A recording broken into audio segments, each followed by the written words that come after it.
Zoti Vangjeli, për te korrektesës diplomatike të reagimit të sotëm, donë se vjen me 16 ditë vonesë pas zgjedhjeve. Arrini të dekodoni diçka tjetër në 2 fjalit e ambasadës amerikane në Tiranë?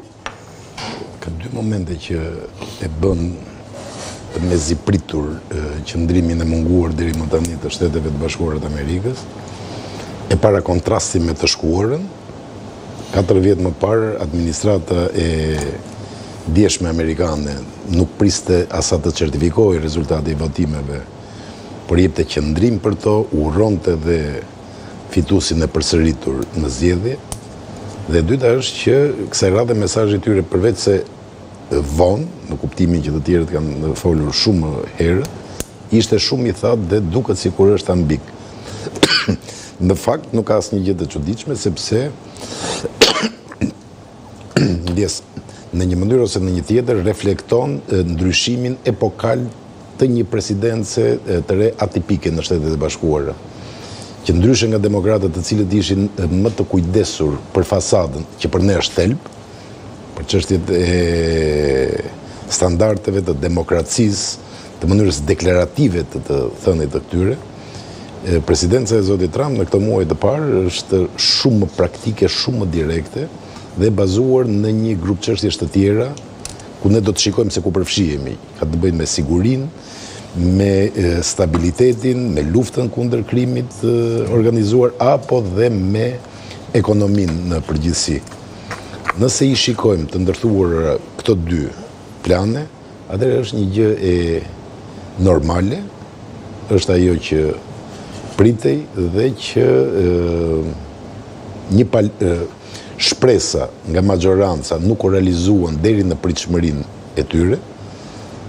Përtej humorit e së lodrës së fjalëve, socialistët me të gjitha gjasat, një lloj siç e kishin të me vetësuar dhe me emër të përveçëm slogan e fushatës së tyre, do të donin shumë, e kanë shpresuar shumë që në një urim të mundshëm nga Shtetet e Bashkuara të Amerikës të përmendej dhe emri i kryeministit Rama. Siç edhe ka ndodhur në të kaluarën? Siç edhe ka ndodhur në të kaluarën, ndërkohë që është gënjur shpresa e demokratëve të cilët mendonin se amerikanët do të refuzonin, evidentonin diçka nga aludimet që ka së vendime opozita.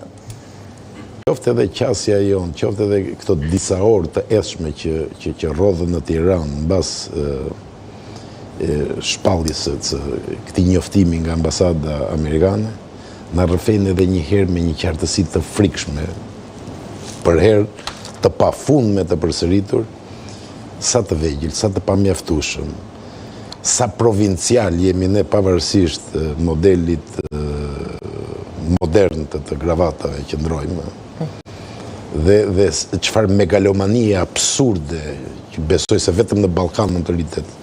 Zoti Vangjeli, ne jemi provincial dhe pafuqishëm, apo jemi në nevojë gjithmonë për një interferencë dhe arbitrim ndërkombëtar? Cila prej të dyave është? Dhe kjo vëmendje e munguar. Vjen si facile mirë përcaktimit në Shubat? Është edhe një paaftësi jona për të njohur vetveten, për të qenë serioz në këtë histori.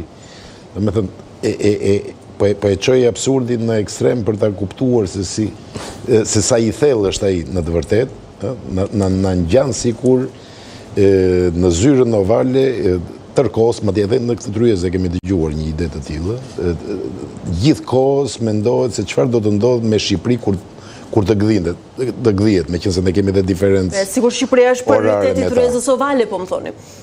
Qoftë këtu, dhe është dhimbje e madhe në fakt po ta shikosh me këtë sy. Qoftë këtu, qoftë mos o zot edhe në Prishtinë, e cila po shqiptarizohet në një sens, në sensin më të keq të kësaj fjale.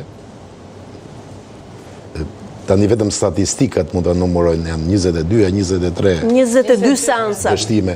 Ndoshta në momentin që po flasim mund të jenë bërë 23. Në fund të emisionit do jenë bërë 24. Nuk ka logjikë. E gjithë kjo histori na rrëfen edhe një herë sa të paaft jemi. Çfarë kemi bërë në këto 30 vjet? Kemi ndryshuar veten, por ende nuk kemi arritur të ndërtojmë mbi rënojat e egos e njerëzve që ne na qeverisin, atë që quhet shtet normal. Ndoshta do t'ishte minimumi fatkeqësisë nëse do t'ishte vetëm dhe thjesht çështje pa aftësie, zoti Vangjeli, po a jeni bindur që është vetëm ky motivi? Jam optimist, prandaj them është pa aftësi. Sepse në mënyrë cinike, dhe cinizmi është një nga instrumentet që kanë në dispozicion profesioni ynë, mund të shtonte edhe arsye të tjera, likësia. Mund të shtonte edhe arsye të tjera mbi të. Mund të shkonte një tren i gjatë ku lokomotivën unë sërish do ta quaja pa aftësi për të kuptuar. Dhe thelbi i kësaj pa aftësie qëndron në një pikë, në gjakimin e frikshëm të njerëzve